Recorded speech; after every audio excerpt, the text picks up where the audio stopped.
আগামী 12 তারিখ ভোটের মধ্য দিয়ে প্রধানমন্ত্রী বানাইতে হবে।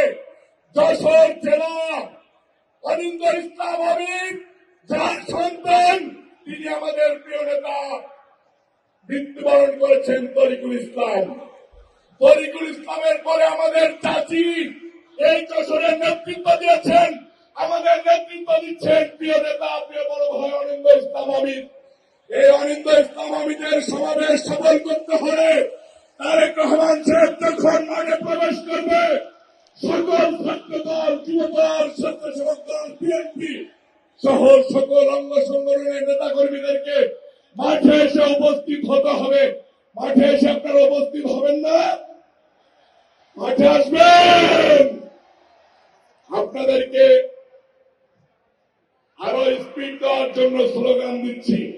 খোকন ভাই বলছে স্লোগান দিলে জোয়ার উঠবে। স্লোগান দেব একটাই, 12 তারিখ সারাদিন ধানের শীষে ভোট দিন।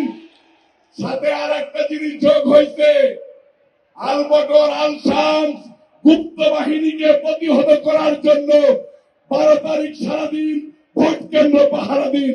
পারবেন না? একসাথে বলবো, কণ্ঠে বলবো।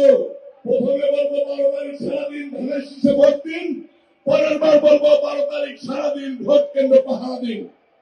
একসাথে হাতে তালি দিয়ে 12 তারিখ সারাদিন, 12 তারিখ সারাদিন, 12 তারিখ সারাদিন, 12 তারিখ সারাদিন ভোট কেন্দ্র পাহারা দিন।